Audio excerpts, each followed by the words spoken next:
زیارت عراق پارٹ 2۔ مسجد براسہ سے 1.5 کلومیٹر دور بغداد ریلوے اسٹیشن کے پاس بہلول دانا اور نبی یوشع بن نون کی قبریں ہیں۔ بہلول دانا اہل بیت کا وہ دیوانہ جن کا اصل نام وہب بن عمرو تھا اور ان کی پیدائش کوفہ میں ہوئی تھی۔ بہلول کو اللہ نے بڑی طویل زندگی دی تھی۔ انہوں نے 5 اماموں کا دور دیکھا تھا، یعنی 5ویں امام امام محمد باقر سے لے کر 9ویں امام امام محمد تقی علیہ السلام تک کا دور انہوں نے دیکھا، اور ان تمام اماموں کا بہلول نے ساتھ بھی دیا۔ بہلول اس زمانے کے خلیفہ کے رشتہ دار بھی تھے اور خلیفہ کی حکومت میں وزیر کے پوسٹ پر تھے، جو کہ بہت بڑی بات ہوتی ہے۔ ہارون رشید کا دور بہت سخت تقیے کا دور تھا۔ 7ویں امام امام موسیٰ کاظم علیہ السلام کو خلیفہ نے زندان یعنی قید میں ڈال رکھا تھا، اور بہلول اور تمام شیعہ تقیے میں زندگی جی رہے تھے، کیونکہ اگر خلیفہ کو پتہ چل جاتا تھا کہ یہ شیعہ ہے تو خلیفہ اس کو قتل کر دیا کرتا تھا۔ ایک دن کسی طرح خلیفہ کو کسی مخبر نے 4 لوگوں کے بارے میں بتا دیا کہ یہ شیعہ ہیں، ان میں سے ایک بہلول بھی تھے۔ تو مخبری کے بعد یہ لوگ امام سے ملنے قید میں گئے اور بولے، مولا آپ سب حالات جانتے ہیں، ہمیں حکم کریں ہم اب کیا کریں؟ تو قید میں امام زیادہ بات نہیں کر سکتے تھے، تو امام کاظم نے صرف ایک ورڈ بولا، جیم، جس کا چاروں لوگوں نے اپنی عقل سے مطلب نکالا۔ پہلے نے جیم سے جلا وطن سمجھا، وہ بغداد سے باہر چلا گیا۔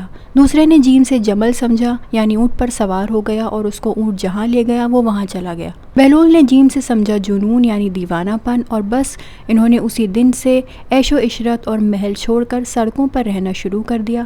پھٹے پرانے کپڑے پہننے لگے، لوگوں کا پھینکا ہوا کھانا کھانے لگے، اور اس طرح کی حرکتیں کی کہ لوگوں کو لگا کہ بہلول پاگل ہو گئے ہیں۔ لیکن اس سب کے باوجود ہارون ان کو محل میں بلایا کرتا تھا، بحث کرتا تھا اور ان سے دیوانے پن کے باوجود رائے مشورہ کیا کرتا تھا، کیونکہ ان کی باتوں میں بہت بلاغت اور حکمت ہوا کرتی تھی۔ اور ان کا ایک بہت مشہور واقعہ ہے جس میں انہوں نے پہلی سے لے کر آخر تک تمام باطل خلافت کی دھجیاں اڑا دی تھی۔ ایک بار بہلول ہارون کے تخت پر جا کر بیٹھ گئے تو درباریوں نے ان کو تخت سے اتار کر بہت مارا، تو یہ وہیں دربار میں بیٹھ کر بہت تیز تیز رونے لگے۔ تو جب ہارون آیا تو اس نے پوچھا کہ یہ بہلول کیوں رو رہے ہیں؟ تو انہوں نے بتایا کہ یہ پھٹے پرانے گندے کپڑوں میں آپ کے تخت پر بیٹھ گیا تھا۔ تو ہارون بولا کہ اچھا کیا جو ان کو مارا، لیکن بہلول کافی دیر تک وہاں بیٹھ کر روتے رہے۔ تو ہارون نے پوچھا کہ کب تک ایسے روتے رہو گے، بس کرو۔ تو بہلول نے جواب دیا کہ میں اپنے لیے نہیں رو رہا، تیرے لیے رو رہا ہوں۔ تو ہارون نے پوچھا میرے لیے کیوں، پٹا تو ہے۔ بہلول بولے کہ میں اتنی سی دیر کے لیے آل محمد کے حق پر بیٹھا تو مجھے اتنا مارا، تو نے تو آل محمد کا حق برسوں سے مار رکھا ہے، سوچ تیرا کیا انجام ہوگا۔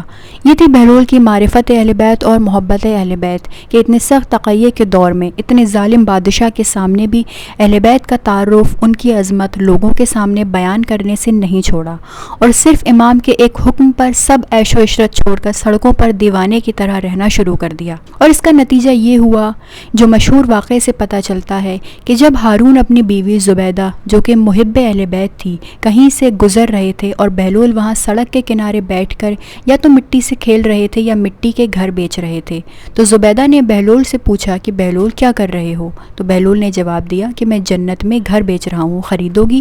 تو زبیدہ نے پوچھا کتنے میں بیچو گے؟ تو بہلول بولے کہ بس ایک کھانا کھلا دو۔ تو زبیدہ نے کہا ٹھیک ہے میں تمہیں کھانا کھلا دیتی ہوں، تم مجھے جنت بیچ دو۔ بہلول بولے ٹھیک ہے جنت تمہاری۔ زبیدہ نے ہارون سے بھی کہا کہ تم بھی خرید لو، تو ہارون بولا کہ میں مٹی کی جنت نہیں خریدوں گا۔ خیر یہ چلا گیا۔ رات کو ہارون نے خود خواب دیکھا کہ قیامت کا دن ہے، فرشتے زبیدہ سے تو کہہ رہے ہیں کہ جنت میں آ جاؤ، اور ہارون رشید کو کہہ رہے ہیں کہ تو جہنم میں جا۔ صبح اٹھا تو پہنچ گیا بہلول کے پاس اور بولا کہ جنت بیچ رہے ہو، مجھے بھی ایک گھر خریدنا ہے۔ بہلول نے جواب دیا کہ میں بنا دیکھے جنت خریدنے والوں کو بیچتا ہوں، دیکھنے کے بعد نہیں۔